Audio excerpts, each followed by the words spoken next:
comment, news reporting, scholarship, and research. Fair use is a use permitted by copyright statute that might otherwise be infringing. Nonprofit, educational, or personal use tips the balance in.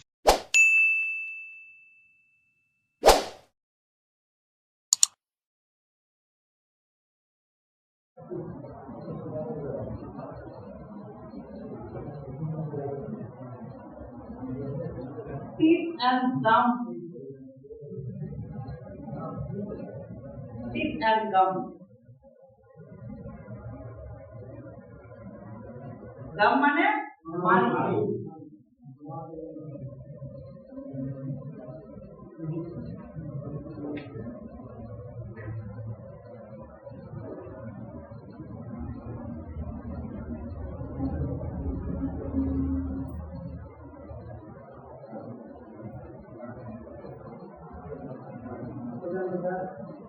না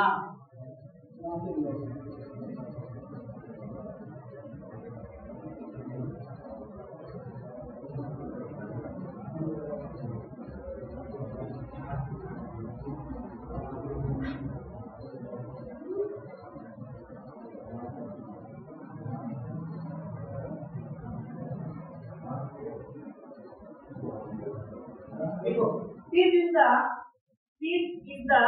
hardest substance of our body. Teeth is the hardest মানে শক্ত। দাঁত আমাদের বডির সবথেকে বেশি শক্ত। সমস্ত কিছু অর্গান ভেঙে গেলেও দাঁত ভাঙতে সময় লাগে। মাড়ি ভেঙে যায়, কারণ মাড়ি কিনে তৈরি কার্টিলেজ দিয়ে তৈরি। জ্বর ভেঙে যায়, চোয়ালও ভেঙে যায়, কিন্তু দাঁত ভাঙতে সময় লাগে। ভাঙে না, আমি যে কথা বলছি না, পৃথিবীর সমস্ত কিছু সম্ভব, কিন্তু সব থেকে বেশি সময় লাগবে বা বেশি পরিমাণে আঘাত লাগবে। মনে করো যে আমাদের বডির হাত পা কিনে তৈরি হাত দিয়ে, তো যতটা পরিমাণে আঘাত করলে হাতটা বা পাটা বা হাতটা ভেঙে যাবে, ওই সেম পরিমাণ আঘাত যদি দাঁতে করা হয় তা ভাঙবে না। সবথেকে শক্ত অর্গান কি? দাঁত। ওকে, আমাদের যতগুলো হাড় রয়েছে সমস্ত হাড়ের মধ্যে সবথেকে শক্ত হাড় কোথায় আছে? স্কাল মানে খুলি। মাথা খুলি ভাঙতে অনেক সময় লাগে। আমরা বলতে পারি মাথা খুলি ভাঙতে অনেক প্রেসার দিতে হয়, অনেক চাপ দিতে হয়, তবে গিয়ে মাথা বলে শক্তি দিতে হয়, তবে গিয়ে মাথার হাড় ভাঙে। তার থেকে শক্ত হচ্ছে দাঁত। আমাদের দাঁত hardest part of the body. Teeth is the hardest part of the body, which completely made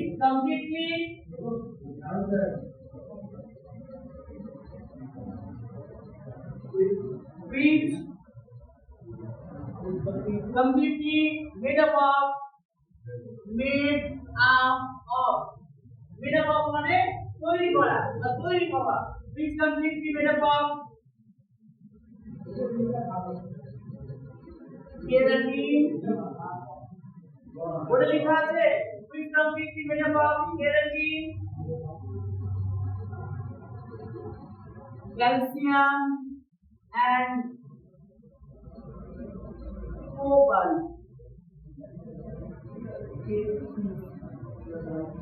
Keratin, calcium and cobalt. Cobalt. COBALT. Cobalt নামটি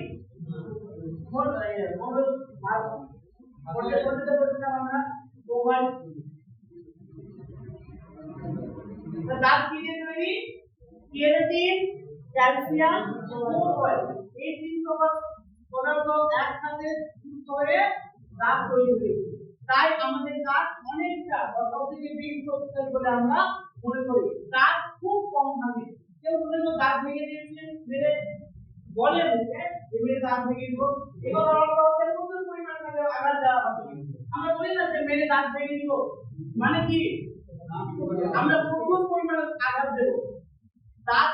ভাঙি না, কি হয়? চলে আসবে। দাঁতটা কোথায় লেগে থাকে? দাঁত কোথায় লেগে থাকে? গম্পে ভালো জায়গা, ওইখানে একটা ভালো জায়গাতে এক একটা কি করে দাঁতগুলো ঝুলতে থাকে, ঠিক আছে? আঘাত লাগলে ওই পেটটা ভেঙে গিয়ে দাঁতটা খুলে বাইরে চলে আসে, কিন্তু দাঁতটা আমরা দাঁত দেখতে পাই, সম্পূর্ণ দাঁতকে দেখেছো? আমাদের যে দাঁত লেগে রয়েছে সেই দাঁতে 1/3 বাইরে থাকে, 3/1 বাইরে থাকে, আর 3/2 থাকে বাইরের দরজা দেখতে তার 3 গুণ ভেতরে ঢুকে আছে, ভেতর থেকে বেশি মজবুত। আমরা সবসময় কি করি, মনে করো একটা এই পিন দেওয়া হচ্ছে, যেমন এই যে এটা দেখতে পাচ্ছ তোমরা পিনটা, এই পিলারটা ওইটা না, এই যে পিলারটা রয়েছে, এই যে যতগুলো উপরে আছে তার থেকে নিচেও করা হয়েছে, কারণ নিচে থেকে শক্ত হলে তবে বাইরে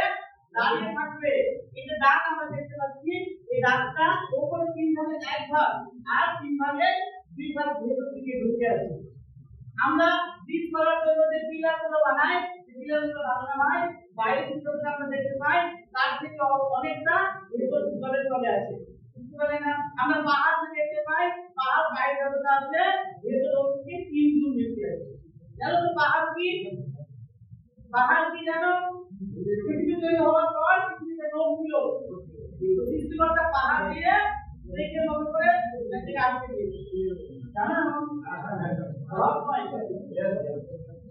পৃথিবী তৈরি করার পর পৃথিবীটা বলছিল পৃথিবীটাকে একটা জায়গায় স্থির করার জন্য বিভিন্ন জায়গা থেকে দিয়ে দিয়ে তাকে আটকে দিয়েছে। এটা বাইরের জগৎটা ভেতরের জগৎ অনেক দূর,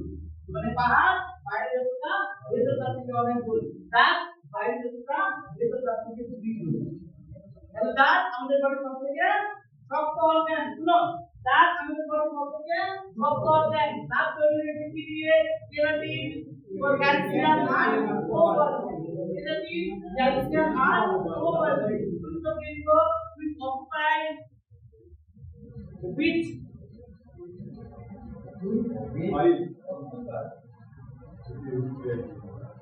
which occupied by the gum bed which occupied by gum bed in gum as jaw.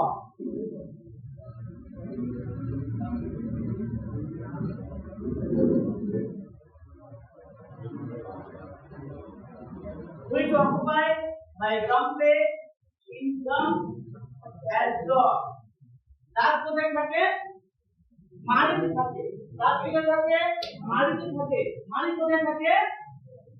জয়ে থাকে।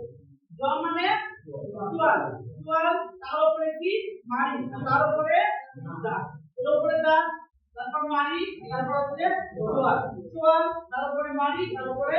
দাঁত, এর উপরে কি হচ্ছে? দাঁত, দাঁত গাম মাড়ির উপরে থাকে, গাম মানে গাম, আর তার নিচে হচ্ছে চোয়াল, চোয়াল, চোয়াল দাঁতগুলোকে শক্ত করে ধরে রাখতে দাঁত। আমরা একটা দাঁত দেখি, দাঁত কত রকমের হয়? 4 রকমের হয়। Different types of teeth.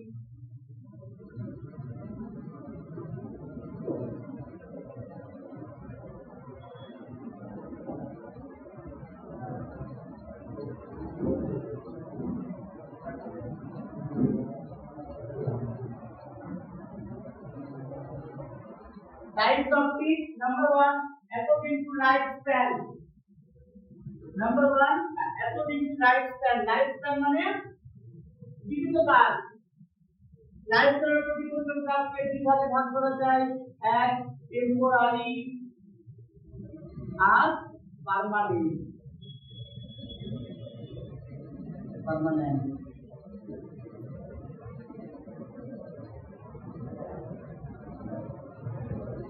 Temporary আর পার্মানেন্ট।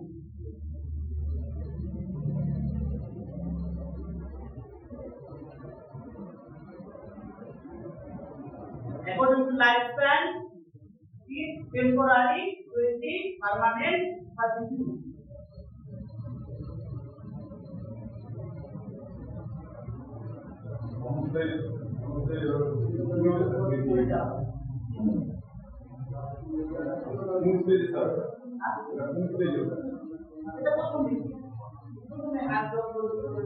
পুরোটা দাঁত এই রো থেকে তাহলে এটা হচ্ছে তো দাঁত আমাদের লাইফ স্প্যান বিভিন্ন কারণ অনুযায়ী বা কতদিন থাকে তার উপর ডিপেন্ড করে দাঁত কিভাবে ভাগ করা যায় টেম্পোরারি আর পার্মানেন্ট টেম্পোরারি আনস্টেবল ফিক্স জন্মের পর বাচ্চাদের যে সমস্ত দাঁতগুলো বের হয় 8 10 12 বছর বয়স পর্যন্ত এটাকে বলা হয় টেম্পোরারি ফিক্স 12 বছর পর্যন্ত এটি বলা হয় ফুলের দাঁত তারপর আস্তে আস্তে ওই দাঁতগুলো উঠে গিয়ে ওই নতুন জায়গায় ওই জায়গাতে নতুন দাঁত বের হয় কতটা 32টা তোমাদের যারা 32 দাঁত আছে সবার আছে যার আছে কারো 32 দাঁত আছে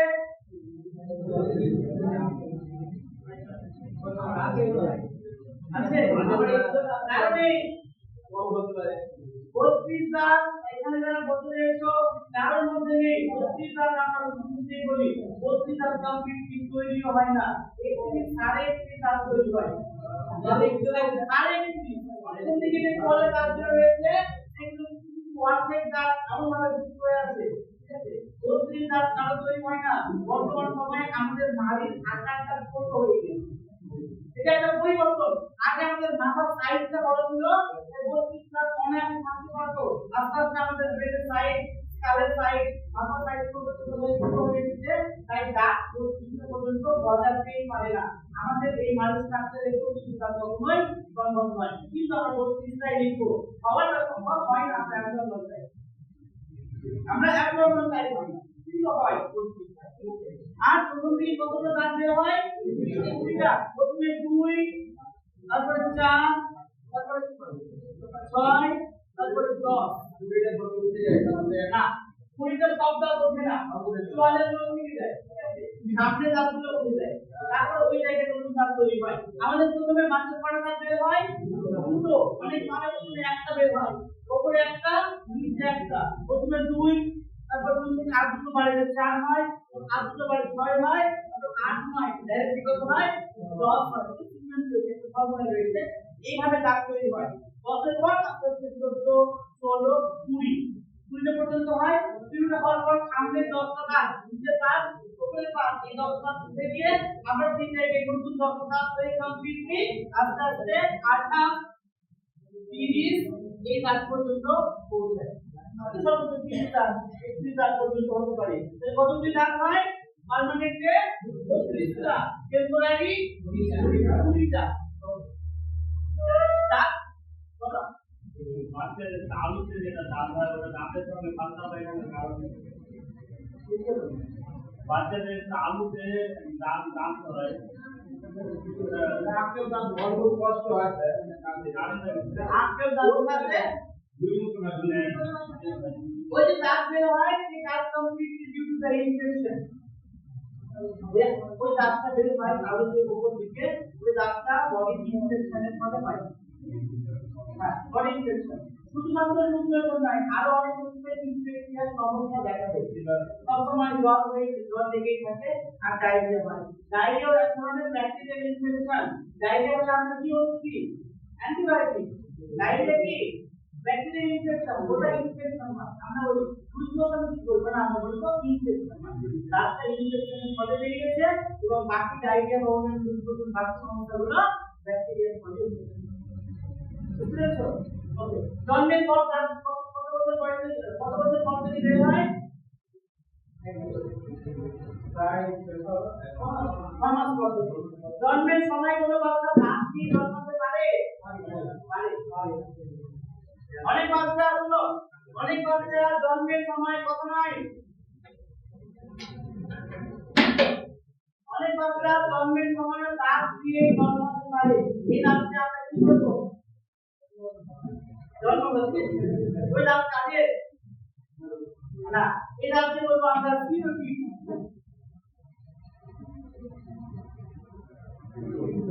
সিনোটিপ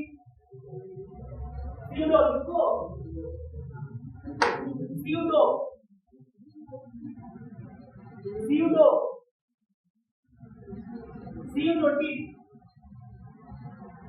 মেডিকেল সায়েন্সের কি কাজ করে না ম্যাক্সিমাম জায়গায় দেখবে কি যদি প্রথম পি দিয়ে শুরু হয় পি দিয়ে কোনো শব্দ যদি শুরু হয় ম্যাক্সিমাম সময় আমরা পি কে ধরি না পিউরোটিন জন্মের সময় যে দাঁতটা দিয়ে জন্মগ্রহণ করে একে বলা হয় পিউরোটিন। এই দাঁত বাচ্চার জন্য ভালো না খারাপ? এই দাঁত বাচ্চার জন্য ক্ষতিকর। এই দাঁত কখন তৈরি হয়? কখন তৈরি হয়? পেটের মধ্যে যখন বাচ্চা বড় হচ্ছে। পেটের মধ্যে বাচ্চা বড় হওয়ার সময় যদি মায়ের পেটে বেশি পরিমাণে ক্যালসিয়াম এন্ড ক্রিয়াটিন থাকে, প্রেগন্যান্সি অবস্থায় কোনো মহিলার বডিতে যদি বেশি পরিমাণে ক্রিয়াটিন এবং ক্যালসিয়াম থাকে, তাহলে কি হয়? অনেক সময় সেই ক্রিয়াটিন এবং ক্যালসিয়ামের সংস্পর্শে বাচ্চার দেহের মধ্যে দাগ তৈরি হওয়া স্টার্ট হয়। একটা বাচ্চা মায়ের পেটের মধ্যে 6 মাস, 7 মাস, 8 মাসের বাচ্চা দাগ হয়ে গেছে। বাচ্চা যখন মায়ের পেটের মধ্যে থাকে, বাচ্চার মুখ খোলা থাকে না বন্ধ থাকে? বাচ্চার মুখটা খোলা থাকে না বন্ধ থাকে? খোলা থাকে বা বন্ধ থাকে, ওর ভিতরে পরিবর্তন করে। তো অনেক সময় আর আম্বিলিক্যাল কর্ড কোথায় থাকে?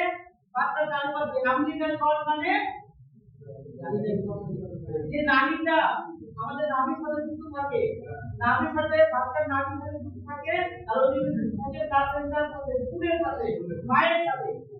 ওই যে টিউবটা বাচ্চার আশেপাশে থাকে। অনেক সময় সেই টিউবটা বাচ্চার মুখের দিকে চলে আসতে পারে। বাচ্চার দাঁত থাকলে বাচ্চা কি করবে? সেই টিউবটাকে কামড়ে দিবে। যদি কামড়ে যায় সেখানে কি হবে? ব্লিডিং, ইনফেকশন হয়। ইনফেকশন যদি মাইক্রোঅর্গানিজমের সংস্পর্শে আসে, মায়ের বডিতে মাইক্রোঅর্গানিজম নেই, তাহলে কি হবে? কামড়ে দিলে ব্লিডিং হবে। ব্লিডিং দিয়ে রক্ত বাইরে বের শুরু করবে। বাচ্চার গায়ে কোনো রক্ত পড়বে না। বাচ্চা 8 মাস, 8.5 মাসে মারা যাবে। অনেক সময় দেখবে তোমরা 8 মাস, 8.5 মাসের বাচ্চা 7 মাস না হলে 7 মাস, 7 মাসের বাচ্চা কোনো সমস্যা নেই, হঠাৎ করে মডার্ন সিরিয়াল ওর একজন পেয়ে যাচ্ছে, কলপেটে ব্যথা হচ্ছে। ডাক্তার কলপেটে ব্যথা হলে প্রথমে কি করবে? ইউএসজি করাবে। ইউএসজি দেখা যাচ্ছে বাচ্চা ইউএসজি করলে আমরা কি দেখতে পাবো? বাচ্চা দাঁত আছে, আর ওই দাঁত আছে মানে কি করতে হবে মনে করবো? আর দাঁত আছে মানে আম্বিলিক্যাল কর্ডকে কামড়ে দিয়েছে, আর ওই আম্বিলিক্যাল কর্ডকে কামড়ে দিয়ে সেখান থেকে রক্ত বাইরে বেরিয়ে আসবে। টোটাল অ্যাবডোমেনটা বা ডিসচার্জ যে শরীর মধ্যে বাচ্চা থাকে, টোটাল শরীর মধ্যে রক্ত চলে আসবে। বাচ্চা দেহের মধ্যে আর রক্ত পৌঁছাবে না। যত রক্ত মায়ের দেহের মধ্যে আসবে সব বাইরে বেরিয়ে যাবে, সব বাইরে বেরিয়ে যাবে। এই জলটা কালারটা কেমন হবে? জলটা লাল কালার হয়ে যাবে। বাচ্চা দেহের মধ্যে আর ব্লাড পৌঁছাবে না। বাচ্চা দেহের মধ্যে ব্লাড পৌঁছাবে না মানে কি পৌঁছাবে না? অক্সিজেন পৌঁছাবে না, বাচ্চা মারা যাবে। এগুলো কে দায়ী? তবে সিনোটিক হলেই যে সব বাচ্চা মায়ের পেটের মধ্যে মারা যাবে এমনটা নয়। অনেকে সামহাই ভুলে যায়, জন্মের পরে সিনোটিক হয়ে গেল। আমরা কোন বাচ্চা সিনোটিক দেখতে পাই? কোন বাচ্চা দাঁতগুলো দেখতে পাই? যারা বেশি গিয়েছে, আমরা কাকে দেখতে পাবো? যারা বেশি গিয়েছে, ওই সম্পর্কে হওয়ার পরে যারা বেশি গিয়েছে বাচ্চার পর আমরা ওই সমস্ত দাঁতগুলো দেখতে পাই। কিন্তু ওই দাঁত জন্মের পরও বাচ্চা অনেক রকম সমস্যা নিয়ে আসতে পারে। বাচ্চা ব্রেস্ট ফিড করতে পারবে না, বাচ্চা ব্রেস্ট ফিড করতে পারবে না। ফলে ব্রেস্ট ফিড লিপিড স্পর্শ করার জন্য, লিপিডকে ধরার জন্য নরম হাড়ের প্রয়োজন হবে। এটাকে আমরা মানি করি। কিসের প্রয়োজন হবে? নরম হাড়ের প্রয়োজন হবে, দামের প্রয়োজন হবে। বাচ্চার দাঁত দিয়ে লিপিডকে এরপরে স্পর্শ করে শাক হবে না, শাকিক হবে না। বাচ্চার দেহের মধ্যে, বাচ্চার মুখের মধ্যে ব্রেস্ট ফিড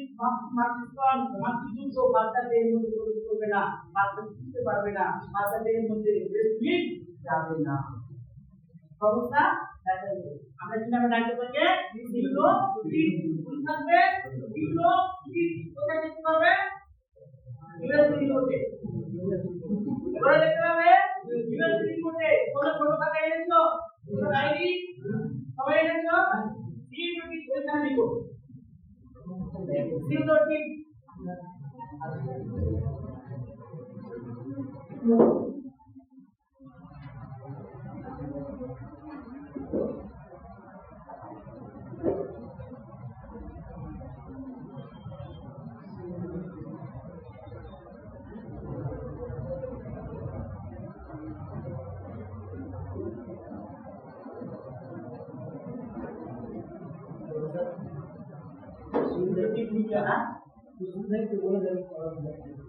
তুমি একটু স্কুলটা মুছো, তোমার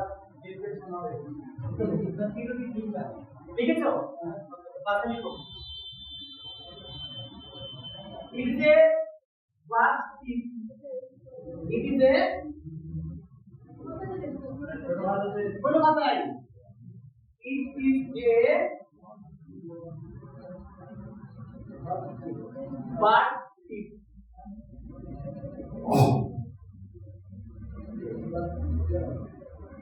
what is মানে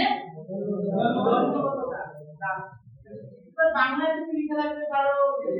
থাকা অবস্থায় এই কাজ তৈরি হয়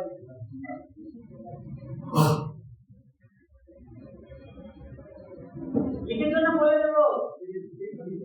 লিখেছো অ্যাকচুয়ালি এই সমস্ত ওয়ার্ডগুলো তুমি তোমার মতো করে বাংলায় লিখে রাখবে বড় তোমার তোমার করতে সুবিধা আমাকে বললে তো আমি লিখে দিই সিনোটি বুঝতে পেরেছো সিনোটি এক ধরনের দাঁত যা বাচ্চা মায়ের পেটের মধ্যে থাকা অবস্থায় তৈরি হয় তখন যদি মায়ের পেটের মধ্যে ক্যালসিয়াম এবং কেরাটিন বেশি পরিমাণে এবং এটা অনেক সময় বাচ্চার মৃত্যুর কারণ হতে পারে যদি দাঁত তৈরি হয়ে যায় বাচ্চা নাও মারা যায় ডেলিভারি হওয়ার পরেও অনেক সময় দাঁত বাচ্চা কাজ করতে বা মৃত্যুর সময় বাচ্চা করে পেতে পারে কেরাটিন হ্যাঁ আর দাঁত তুলে দেবে দাঁত তুলে কি হয় যদি কারো দাঁত তুলে হয় তখন নাম দিয়েছেন গিরি বাচ্চা রক্ত নেই জন্মের পর বাচ্চা হিমোগ্লোবিন কত থাকে একটা বাচ্চা যখন জন্মগ্রহণ করে জন্মের পর ওই সময় হিমোগ্লোবিন থাকে 1 to 2 1 থেকে 2 4 দিন পর থাকে 6 থেকে 8 আমাদের হিমোগ্লোবিন একটা পুরুষের হিমোগ্লোবিন নরমাল কাউন্ট 10 থেকে 16 মহিলা 10 থেকে 14 হিমোগ্লোবিন আর বাচ্চা জন্মের সময় কত নয় জন্মের সময় বাচ্চার হিমোগ্লোবিন থাকে 1 থেকে 2% 4 দিন পর 6 থেকে 8% কোন একটা বাচ্চা ডেলিভারি হওয়ার পর যেটা রক্তের পরীক্ষা করার প্রয়োজন হয় আমরা কখন পরীক্ষা করি মিনিমাম 4 দিন পর একটা বাচ্চা ডেলিভারি হওয়ার পর যদি রক্ত পরীক্ষা করার প্রয়োজনীয়তা আছে আমরা কখন পরীক্ষা করি 4 দিন পর তাহলে কি হাসপাতালে পরীক্ষা করা যায় না সাথে সাথে বাচ্চা ডেলিভারি হওয়ার পরে পরে কি বাচ্চা রক্ত পরীক্ষা করার কোনো ব্যবস্থা আছে আমি বলছি কথাটা শুনো লিখতে পড়ে একটা বাচ্চা জন্মগ্রহণ করেছে তো মায়ের এমন কিছু সমস্যা ছিল বাচ্চা রক্ত পরীক্ষা করতেই হবে মায়ের রক্ত ও নেগেটিভ যদি হয় মায়ের রক্ত যদি নেগেটিভ হয় আমরা বলতে পারি বাচ্চা রক্ত নেগেটিভ কিংবা পজিটিভ দুটোই আসতে পারে কিন্তু দ্বিতীয় নম্বর বাচ্চা বলে গল্প করেছে মায়ের রক্ত যদি নেগেটিভ হয় এবং বাবার রক্ত যদি পজিটিভ হয় তাহলে প্রথম যে বাচ্চা হবে সেই বাচ্চার কোনো সমস্যা হবে না তবে দ্বিতীয় যখন বাচ্চা হবে ওই বাচ্চা পজিটিভ হতে পারে বা নেগেটিভ হতে পারে যাই হোক না কেন বাচ্চা একটা জন্মগত অসুখে জন্মগ্রহণ করবে অসুখের নাম এরিথ্রোব্লাস্টোসিস কেউ নাম শুনেছো মায়ের রক্ত যদি নেগেটিভ হয় এবং বাবার রক্ত যদি পজিটিভ হয় তাহলে প্রথম বাচ্চা হয়ে যেতে কোনো সমস্যা হবে না 2 নম্বর বাচ্চা হতে সমস্যা হবে বাচ্চা এই সমস্যা অসুখ নিয়ে জন্মগ্রহণ করবে তো অনেক সময় এই বাচ্চা অসুখ নিয়ে হয়তো মা পরীক্ষা করায়নি বা হয়তো প্রথম বাচ্চা মারা গিয়েছিল বলে ওটাকে বাচ্চা বলে মনে করেনি প্রথম বাচ্চা মানে জানো একটা মহিলা প্রেগন্যান্ট হয় যখন তার ফার্টিলাইজেশন হয় শুক্রাণু এবং ডিম্বাণু মিলন হওয়াকে আমরা প্রেগন্যান্সি বলি প্রেগন্যান্সি কাকে বলা হয় শুক্রাণু এবং ডিম্বাণু মিলনকে আমরা প্রেগন্যান্সি বলি আর মহিলা মানুষের একটা বাচ্চা ডেলিভারি হওয়া থেকে প্রথম বাচ্চা বলা হয় যদি মহিলা প্রেগন্যান্ট হয় তাহলে তার যে বাচ্চা তৈরি হয়েছে কি হয়নি মহিলা বিয়ের আগে 3-4 আপনার দিকে চলছে তার মানে কতবার প্রেগন্যান্ট হয়েছে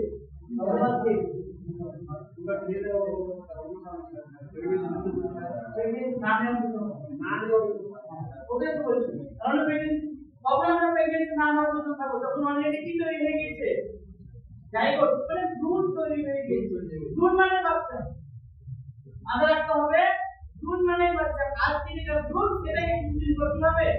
একটা বাচ্চা তার মানে প্রেগন্যান্সি মানে শুধুমাত্র 8 9 10 সপ্তাহ পর্যন্ত শুধুমাত্র আমার 8 মাস 9 মাস পর্যন্ত ডেলিভারি হওয়া পর্যন্ত প্রেগন্যান্সি বলবো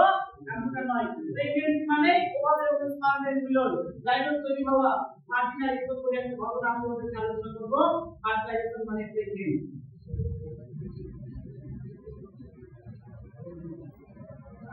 ফার্টিলাইজেশন মানে মহিলা প্রেগন্যান্ট ফার্টিলাইজেশন কখন হয় ইন্টারকোর্স করার পরে করে ফার্টিলাইজেশন কখন হয় ইন্টারকোর্স করার পরে করে ওখানে যখন স্পার্মের মিলন শুক্রাণু এবং ডিম্বাণুর মিলন বহুবার করেছে কিন্তু বাচ্চা নেই হতে পারে না কি ব্যবহার করেছে বিভিন্ন রকমের কন্ট্রাসেপটিভ পদ্ধতি অবলম্বন করেছে আমরা ওই ফ্যামিলিটাই মেথড অবলম্বন করেছি কিংবা অটোমেটিক এক মাস পর পর বাচ্চাটা নষ্ট হয়ে গিয়েছে হতে পারে না ওকে এক মাস বা 2 মাস পর পর যদি বাচ্চা নষ্ট হয়ে যায় একটা মহিলা নেগেটিভ ব্লাড গ্রুপ যুক্ত ও নেগেটিভ ব্লাড গ্রুপ যুক্ত ভালো করে শুনুন ভাই একটা মহিলা ও নেগেটিভ ব্লাড গ্রুপ যুক্ত ওই মহিলা প্রথম 3-4টা বাচ্চা নষ্ট হয়ে গেছে মানে এক মাস পরে এমনিতে নষ্ট হয়ে গেছে তারপর 5 নম্বর অবস্থায় মহিলা প্রেগন্যান্ট মহিলার বডিতে এখন মহিলার নিউক্লিয়াস একটা বাচ্চা রয়েছে 8 মাস বয়স তার ওই বাচ্চাকে আমরা কত নম্বর বাচ্চা বলবো ওই বাচ্চাকে আমরা 1 নম্বর বাচ্চাই বলবো আমরা নয় ওই মহিলা বলবে বা ওই পরিবারের লোক বলবে কত নম্বর বাচ্চা 1 নম্বর বাচ্চা তার আগে দুটো দিন নষ্ট করেছিল আর তারপর অলরেডি নষ্ট হয়ে গিয়েছে কত নম্বর বাচ্চা 7 নম্বর বাচ্চা কিন্তু মহিলা কত নম্বর বলবে ও লোককে বলবে তারা 4 নম্বর হয়ে গিয়েছিল কত নম্বর বলবে 1 নম্বর অলরেডি সেই মহিলা বাচ্চা কি হয়ে গেছে ওই বাচ্চার অলরেডি কি তৈরি হয়ে গিয়েছে এরিথ্রোব্লাস্টোসিস স্পিটালিস কি তৈরি হয়েছে এরিথ্রোব্লাস্টোসিস স্পিটালিস বুঝতে না কন্ডিশনটা ওটা তো আবার করে দিল আমি বলছি E R Y T H R O T L A S P O C Y S T erythroblastosis স্পিটালিস FETALIS রক্ত শূন্যতা রোগ না রক্ত শূন্যতা নয় তার বডির মধ্যে হিমোগ্লোবিনের পরিবর্তন আচ্ছা ভালো লাগে আমি একটু আলোচনা করি শুনো এটা ওই খাতে নিয়ে শুনো সবাই আমি বলতে চাইছি যদি কোনো মহিলা রক্ত নেগেটিভ হয় তাহলে ওই মহিলা যখন বাচ্চা প্রসব করবে প্রথম বাচ্চা কোনো সমস্যা হবে না দ্বিতীয় বাচ্চা থেকে প্রত্যেকটা বাচ্চার কি অসুবিধা দেখা দেবে এরিথ্রোব্লাস্টোসিস স্পিটালিস কি দেখা দেবে এরিথ্রোব্লাস্টোসিস স্পিটালিস আবার বলো এরিথ্রোব্লাস্টোসিস স্পিটালিস আবার বলো এরিথ্রোব্লাস্টোসিস দাঁড়াও বলো কি দেখা যাবে কথা নয় ওকে বলতে বলেছি বলো দেখে বলো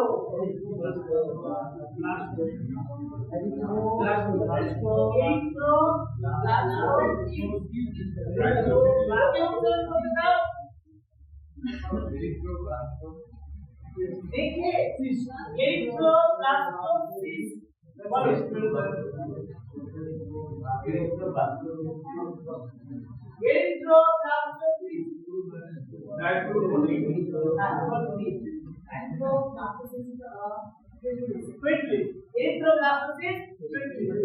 আমরা মনে করো কোন একটা মহিলা নেগেটিভ রক্ত ছিল সেই মহিলা প্রেগন্যান্ট হলে প্রথম বাচ্চার কোনো সমস্যা হবে না কিন্তু দ্বিতীয় বাচ্চা থেকে প্রত্যেকটা বাচ্চারই এরিথ্রোব্লাস্টোসিস হবে যদি সেই পুরুষের রক্ত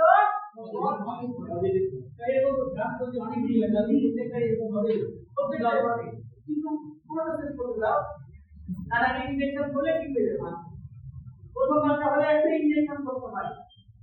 বুঝছো আমরা নেগেটিভ রক্ত থাকলে আমরা যদি মহিলা নেগেটিভ রক্ত থাকে বাচ্চা হওয়ার পর পরে তাকে ইনজেকশন করে দিতে হয় কিংবা প্রেগন্যান্সি অবস্থায় ইনজেকশন করে এমনটা বলেছো পদ্ধতি কি বলছিলাম যদি পুরুষের রক্ত পজিটিভ হয় এবং মহিলার রক্ত যদি নেগেটিভ হয় প্রথম মাত্রাতে কোনো সমস্যা হবে না প্রথম মাত্রা কোনো সমস্যা হবে না তবে দ্বিতীয় মাত্রা থেকে কি হবে প্রত্যেকটা বাচ্চারই এরিথ্রোপ্লাজমিক প্রেগনেন্ট হবে মহিলা এখন প্রেগনেন্ট একটা নেগেটিভ ব্লাডের মহিলা প্রেগনেন্ট কেউ 100% বলতে পারবে যে মহিলার প্রথম মাত্রা ওই মহিলার খাবার বলতে না কেউ বলতে পারবে 100% ওর বাবা মা না তোমারই লোক তার স্বামী বলতে পারবে না কখনোই বলতে পারবে না কারণ ইউএসসি বলতে পারবে না ইউএসসি বাচ্চা বলতে প্রথম দ্বিতীয় তৃতীয় চতুর্থ ইউএসসি বলে না বলতে পারে ইউএসসি না ওই শুধুমাত্র এক নম্বর কে বলতে পারবে ওই মহিলা অনেক সময় মহিলাও বলতে পারবে না অনেক সময় মহিলা নিজেও বলতে পারে না অনেক সময় মহিলা প্রেগনেন্ট হলে মহিলা কিছু করতে পারে না কিন্তু সপ্তাহ পর অটোমেটিক প্রেগনেন্সি সমাপ্ত হয়ে যায় মহিলা মনে করে মেন্সট্রুয়াল সাইকেল হয়ে গেছে মহিলা কি মনে করে মেন্সট্রুয়াল সাইকেল হয়ে গেছে তার মানে প্রথম চেঞ্জ পায় না কিংবা মহিলা আনপ্রেগনেন্ট ইন্টারকোর্স করেছে তার ফলে বাচ্চা হয়ে গিয়েছে আনপ্রেগনেন্ট ইন্টারকোর্স করলে কি হতে পারে বাচ্চা একটু হতে পারে বাচ্চা একটু মানে প্রেগনেন্সি সুতরাং রঙিন বা রঙিন হওয়াকে আমরা প্রেগনেন্সি বলি মহিলা কি পেয়ে গিয়েছে আনপ্রেগনেন্ট শুরু হয়ে গিয়েছে ওইটাকে নষ্ট করে দিয়েছে ওটাও বাচ্চা ওটাও প্রথম বাচ্চা এরপর তার বিয়ে হয়েছে বিয়ে হওয়ার পর প্রথম যে বাচ্চা বিয়ে হওয়ার পর যে বাচ্চাটা হলো সেই বাচ্চাটা কত নম্বর দ্বিতীয় কি হবে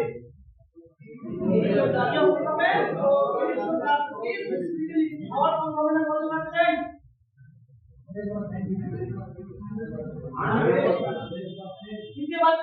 তৃতীয় বাচ্চার এরিথ্রোপ্লাজমিক হওয়ার সম্ভাবনা কত পারছেন 100% বাচ্চা হবে তাহলে কি সমস্ত নেগেটিভ মডেলে এমন সমস্যা দেখা দেয় না ডাক্তাররা জেনে গিয়েছে মহিলা আমার কাছে মিথ্যা কথা বলে তাই যখন মহিলা প্রেগনেন্ট হয় এবং রক্ত দেখা যায় মহিলা নেগেটিভ ব্লাডের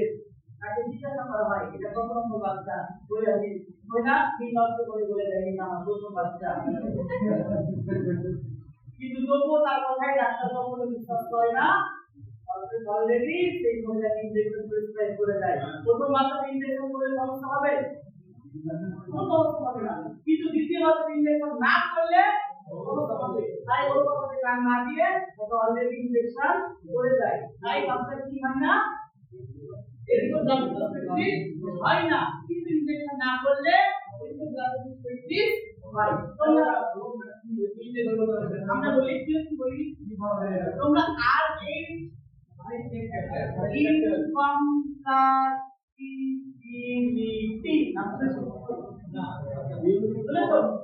কেউ নাম জানি বায়োলজি কারো ছিল না উচ্চ মাধ্যমিকের সায়েন্স কারো ছিল না ছিল বলো আর এই তো ভালো হয়েছিল হ্যাঁ ওগুলো ভালো হয়েছিল তারপর ধ্বংস হয়েছিল বিষয়টা কি আর এই ইনকমপ্লিটিভিটি আমরা মেডিকেল সায়েন্সে এরিথ্রোপ্লাজমিক বলি আর এই যে সমস্যা আর এই আমাদের রক্ত পজিটিভ না নেগেটিভ করতে সাহায্য করে আর এই ফ্যাক্টর আমাদের রক্তকে পজিটিভ বা নেগেটিভ ডিভাইড করতে সাহায্য করে এই মাত্রা কি সমস্যা হয় মায়ের রক্ত নেগেটিভ আর বাবার রক্ত পজিটিভ দুটো রক্ত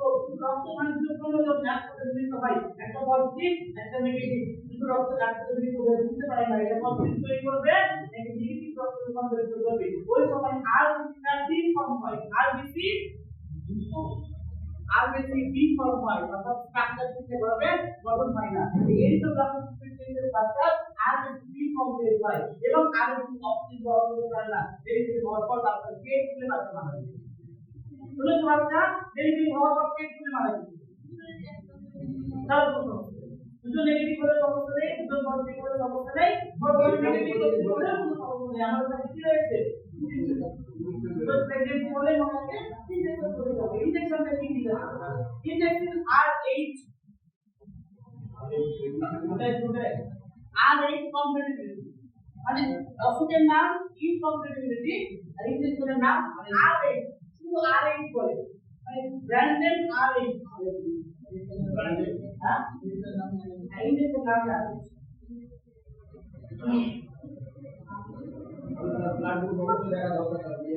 অবশ্যই মানে বিয়ের আগে তার আগে আমাদেরকে উপরে কিন্তু পরে না কিন্তু ফলাফলিও করে না মানুষ কখন গিয়ে বিপদ মানুষ কখন গিয়ে থেকে তখন বিপরীত দুই থাকে মানে ব্লাডটা তাহলে আগে রিং আর প্রেগন্যান্সির আগে বিপরীত নয় মায়ের যদি নেগেটিভ যেমনটা হতে পারে মা পজিটিভ বাবা নেগেটিভ ওকে বি নেগেটিভ যদি থাকে তাহলে সেম নেগেটিভ হয়ে মায়ের নেগেটিভ আর বাবার নেগেটিভ মানে নেগেটিভ থাকলে ওকে নেগেটিভ করে হ্যাঁ আমরা বললে তো নেগেটিভ থাকলেও কোনো সমস্যা নেই নেগেটিভ পজিটিভ থাকলেও কোনো সমস্যা নেই বাবা নেগেটিভ হলেও কোনো সমস্যা নেই শুধুমাত্র যদি মায়ের নেগেটিভ মায়ের নেগেটিভ আর বাবার যদি অন্য কাজ করে থ্যালাসেমিয়া ওটা থ্যালাসেমিয়ার কারণে প্রত্যেক থ্যালাসেমিয়াটা কেমন হয় সেটা থ্যালাসেমিয়া আন্তরিকভাবে থ্যালাসেমিয়া হচ্ছে এক ধরনের জন্মগত অসুখ বাস্তব পরিস্থিতির জন্য দায়ী বাস্তব থ্যালাসেমিয়ার জন্য দায়ী বাবা মা সবাই বিয়ে করে নিয়েছো যারা বিয়ে করেনি তাদেরকে আগে বলে রাখি পুষ্টি পরে মিলাবে আগে রক্ত পরীক্ষা করে রক্ত পরীক্ষার নাম গ্রুপি থ্যালাসেমিয়া আর সিআরপি আমরা বিস্তারিত সকালে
আমাদের একটা পার্সোনাল গ্রুপ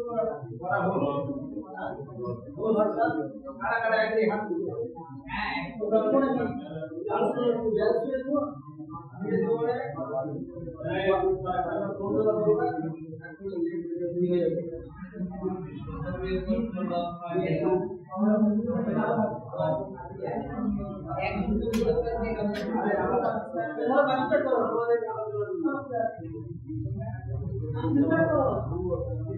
মানে কোনো না করে কথা শুনতে দিলে আমার কথা নাই মোবাইল নম্বর লিখে এটা তো বলতে লিখে মোবাইল কেন দেবে কেন দেবে নিয়ে নিয়ে না ইয়া এটা এটা আসলে বললো যেটা এই তো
মানে আমাদের অ্যাকচুয়ালি ব্লাড গ্রুপ কত তারটাকে পজিটিভ থেকে নেগেটিভ করার জন্য আমরা আরএইচ ব্যবহার করি কেমিক্যাল ব্যবহার করি ফর্মুলা আরএইচ ফ্যাক্টর আমাদের বডি ব্লাডকে পজিটিভ বা নেগেটিভ করার জন্য তাই হোক কি বলছিলাম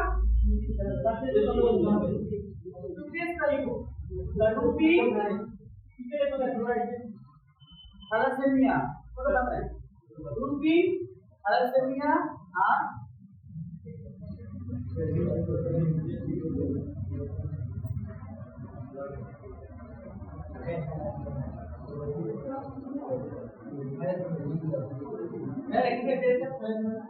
থ্যালাসেমিয়া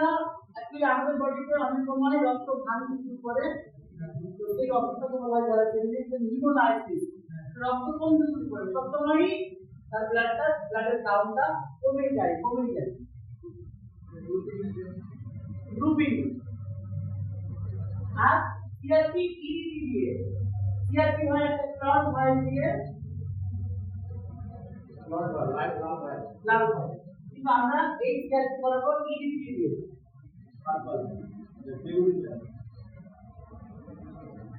হয়েছে সবাই লিখলাম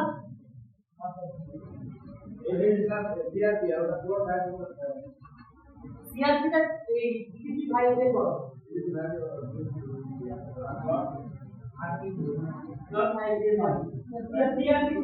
CRP C reactive protein CRP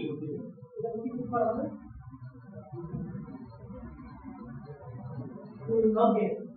তাহলে আমরা কি আলোচনা করছিলাম রাত সম্পর্কে আলোচনা করছিলাম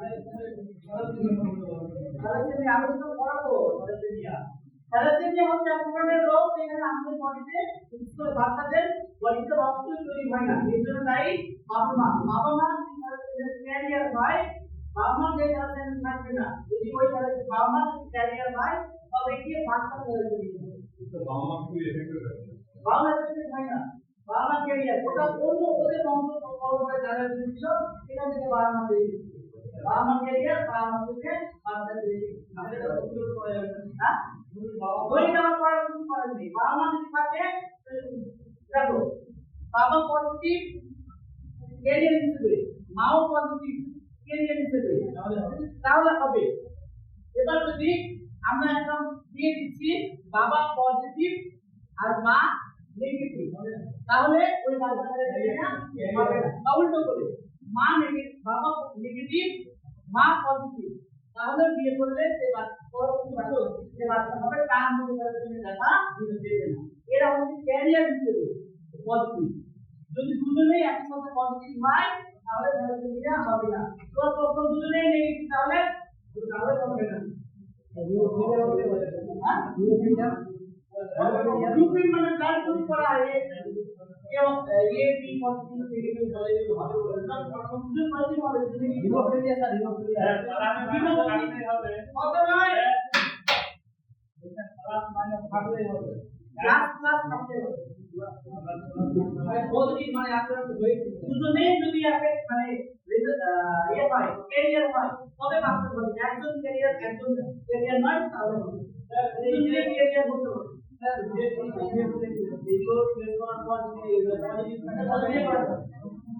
ওকে বিয়ে করা যাবে অন্য বিয়ে করতে হবে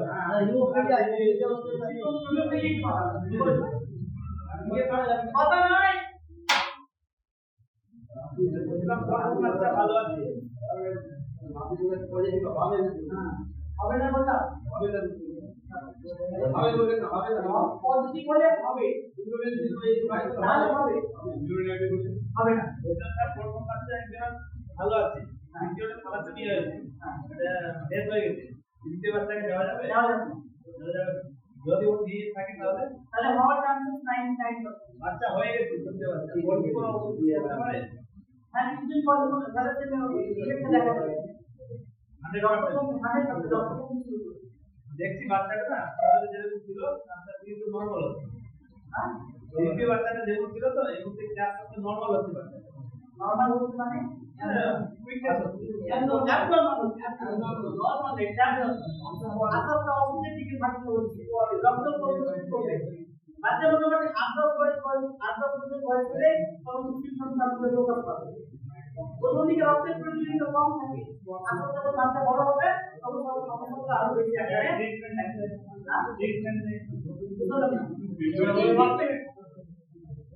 এই সমস্ত অসুবিধার ট্রিটমেন্ট নেই যাই হোক সবাই আমরা আলোচনা করছিলাম রাত সম্পর্কে রাত তাহলে কাজ কি খাবার কি করতে সাহায্য করে রাত কথা বলতে সাহায্য করে রাত শব্দকে বাইরে সুস্থভাবে বাইরে বার করে নিয়ে আসতে সাহায্য করে রাত যদি না থাকে আমরা কথা বলতে পারতাম কিন্তু কেমন করে কথা বলতাম ওর ঠাকুমা যেমন করে বলে রাত আমাদের শব্দটাকে একটা তীব্রতা দিতে সাহায্য করে একটা স্পিড দিতে সাহায্য করে যদি রাত না থাকতো তাহলে আমাদের শব্দ আনস্ট্রাকচার হতো এই শব্দ আমাদের মুখ থেকে বেরোতো ঠিকই কিন্তু তার মধ্যে তীব্রতা থাকতো না আমরা চিৎকার করতে পারতাম না শব্দটা আমাদের মুখ থেকে একটা কখন ভাবে বাইরে বেরিয়ে আসতে পারতো তবে রাতের মধ্যে কোনো অসুস্থ হয় কোনো অসুস্থ হয় আমরা এবার থেকে আলোচনা করব ওখানে একটা প্রশ্ন তৈরি হলো আমরা বুঝি থ্যালাসেমিয়া পজিটিভ হয়েছে কিছুদিন পর মোটামুটি আসলে কি বলতে বলি তারপরে একটা অপারেশন করে তাহলে তুমি হয় বলো এটা দিয়ে জঙ্গল সময় কল করে যায় দেখা যায় ওখানে এই রিসের নাম বলতো থ্যালাসেমিয়া হয় কি ভাবে তাহলে তুমি নাই অন্য কিছু করো বড় হয় ভাই বড় হয় তাহলে তুমি আমাদের জন্মের পরে করে মানে নয় ঠিক আছে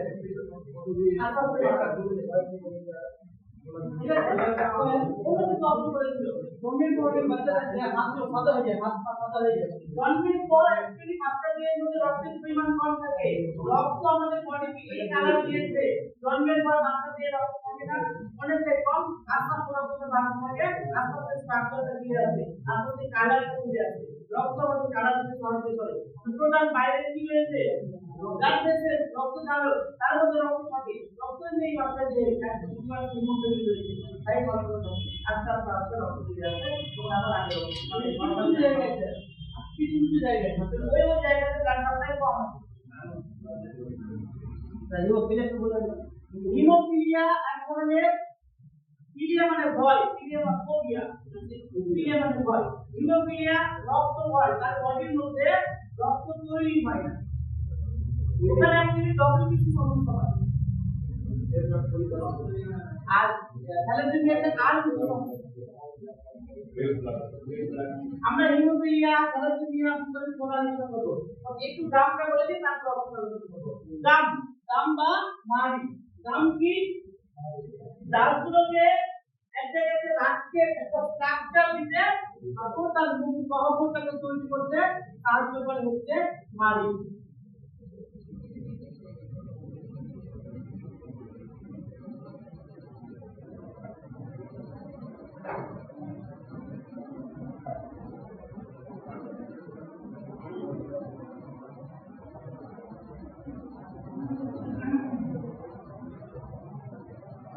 তাহলে মারি কিন্তু হাত নয় মারি হচ্ছে কার্টিলেজ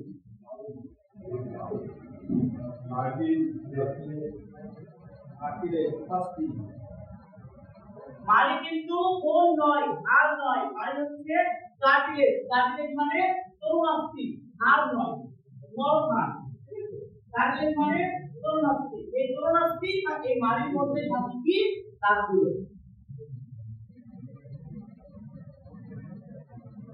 এর মধ্যে থাকে রক্ত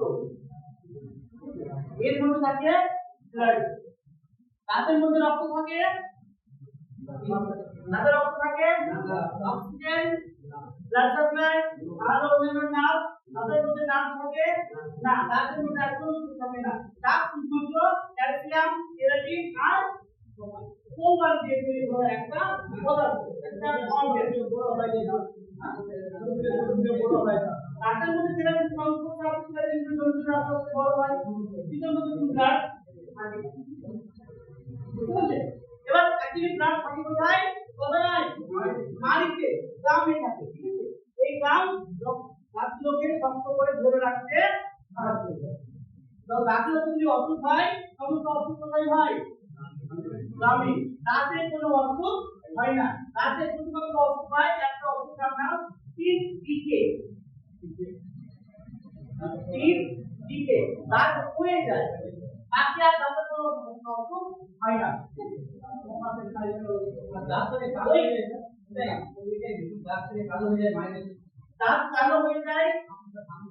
আমরা ম্যাক্সিমাম সময় অসুখ মানে বলতে চাই যে যেটা ইনফেকশন থাকে কোনো একটা তুমি তোমার দাঁতে ধরেছে বা কালো হয়ে গিয়েছে লাল হয়ে গিয়েছে দাঁত এগুলো নাই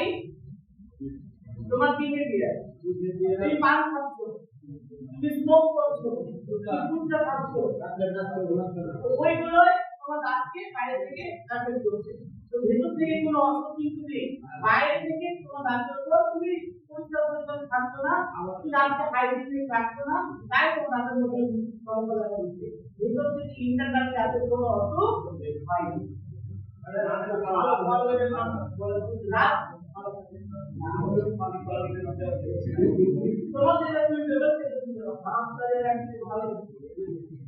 দাঁত ভালো থাকে অনেক ভালো ব্যবহার করতে হবে ভালো জল দিতে হবে খাওয়ার পরে রাত্রে যদি ঘুমায় মানুষ এবং নাকটা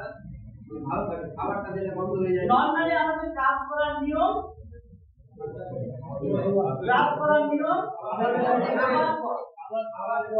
রাত করার নিয়ম খাবার পর এবার তুমি যতবার খাও সকালে খাওয়া পরে সবগুলো জরুরি তুমি সকালে দুপুর বেলায় ভাত খেয়ে নিয়েছো ভাত খাওয়ার পর তোমার মুখের মধ্যে অল্প পরিমাণে ভাত আছে ওই ভাতটা খাওয়ার পর তুমি রাত্রিবেলা আবার ভাত খাইছো ওই যে 12 ঘন্টা 8 ঘন্টা বা 10 ঘন্টা হাতের কলাম নাকের মধ্যে লেগে সেগুলো কি করবে হাতের মধ্যে ইনফেকশন ঘটাবে শুধুমাত্র রাত্রে ব্রাশ করা জরুরি এমনটা নয় খাবার পরে ব্রাশ করা জরুরি আমরা অনেকেই একবার করে করে নিই অনেকেই ব্রাশই করে তোমার কি মনে হয় এগুলো বলতে আপনি 100% ব্রাশ করে অনেকে আবার বিভিন্ন রকমের টুথপেস্ট পাউডার আছে কালো মাংস কি মেডিকেল ব্যবহার করে কি কারণ আছে কোনটা আপনি মানে যেটা বলতে ক্যান্সার সম্ভাবনা আছে ক্যান্সারের সম্ভাবনা আছে তুমি এখানে বসে আছো ক্যান্সারের সম্ভাবনা আছে তুমি এখানে বসে আছো ক্যান্সারের সম্ভাবনা আছে বলতো কি হবে এই পরিবেশের মধ্যে মাইক্রোঅর্গানিজম রয়েছে তারা তোমাদের মধ্যে ড্যামেজ করতে পারে কিছু ড্যামেজ করতে পারে তাই এখানে ক্যান্সার হতে পারে এটা থেকে ক্যান্সার হতে পারে এটা থেকে ক্যান্সার হতে পারে বিভিন্ন কারণ রয়েছে ক্যান্সার হ্যাঁ তবে ওই টুথপেস্ট থেকে গ্লাস টুথপেস্ট থেকে যেগুলো আমরা নামের মাধ্যমে ব্যবহার করি খুবই ইনফেকশন কম নিমে দাঁত ভালো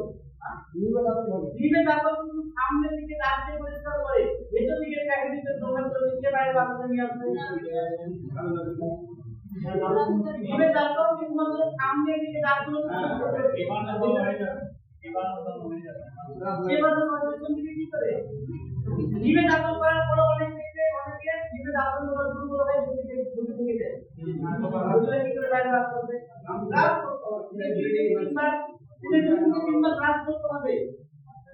ওকে শুনো আমরা এবার কয়েকটা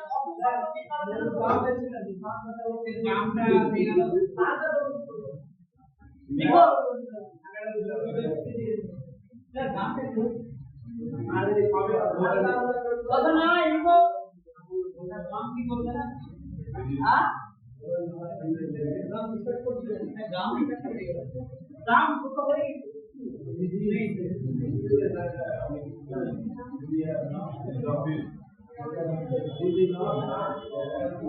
কিছুদিন ডাক্তার সাথে আগে কথা বলে দিতাম Series of teeth and gums. Number 1, gingivitis. Teeth decay.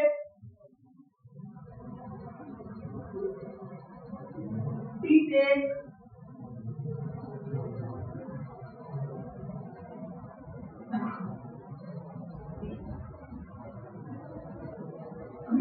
Teeth bleeding.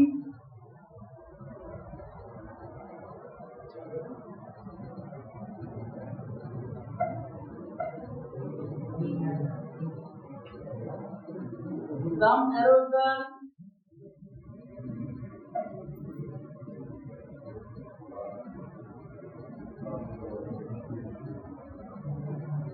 Infected teeth. Decay. D-E-C-A-Y. Decay.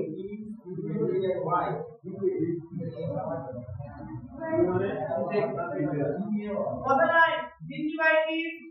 G-N-I-Z-I-V-I-T-I-S, gingivitis. ওপরে আগে হেডিং করো, piece of teeth হেডিং করেছো, piece of teeth and gum, gingivitis, teeth decay, teeth ache, and the teeth ache, T-E-T-H-E-C-H-A-C-H-E, teeth ache, teeth bleeding, teeth erosion, gum erosion, A-R-O-U-S-A-L, gum erosion, then infected teeth,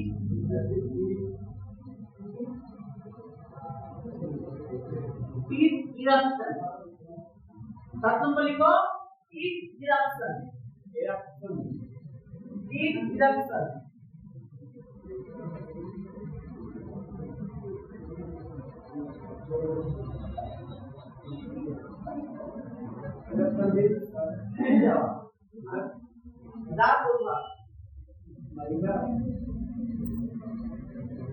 এখানে সবাই ওকে শুনো gingivitis মানে gingivitis infection of gum মানের মধ্যে infection কে বলি আমরা gingivitis infection of gum আমরা বড় ডিফারেন্স ওটা করব gingivitis infection of gum okay next tip দিকে দাঁত হয়ে যাওয়া টিপে দাঁতে ব্যথা করা টিপ বিড়ি দাঁতে রক্ত বের হওয়া ব্যথা এক মানে ব্যথা এ সি এইচ ই এক মানে ব্যথা ঠিক আছে বলা করে এ সি এইচ ই এক মানে ব্যথা হেডেক ডিকেক ব্যাকএক হ্যাঁ ডিকেক মানে পড়ে যাওয়া দাঁত অবক্ষয় টিপ দিকে দাঁত অবক্ষয় টিপ এ দাঁত ব্যথা টিপ বিড়ি দাঁতে রক্ত পড়া গাম অ্যারোজাল গাম উঠে যাওয়া ইনফেক্টেড টিপ দাঁতের মধ্যে ইনফেকশন হওয়া আর টিপ ইরাপশন দাঁত উঠে যাওয়া হ্যাঁ অনেক সময় গামটা জল উঠে যায় আর টিপ ইরাপশন গাম থেকে দাঁত উঠে যায় না অনেকে গাম মানে গামটা জল উঠে যাওয়া অ্যারোজাল মানে উঠে যাওয়া ইরাপশন মানে উঠে যাওয়া ইনফেক্টেড টিপ মানে ইনফেক্ট দাঁতের মধ্যে কুপা করা দাঁত কালো হয়ে যাওয়া ইনফেকশন টিপ বিড়ি দাঁত দিয়ে রক্ত পড়া গাম অ্যারোজাল গাম মারি উঠে যাওয়া গাম অ্যারোজাল মারি উঠে যাওয়া ইনফেক্টেড টিপ দাঁতের মধ্যে কুপা হওয়া দাঁত কালো ভেতর থেকে দাঁত কালো হয়ে যাওয়া পড়ে যাওয়া আর টিপ ইরাপশন দাঁত উঠে যাওয়া 6 নম্বর ইনফেক্টেড টিপ দাঁতের কুপো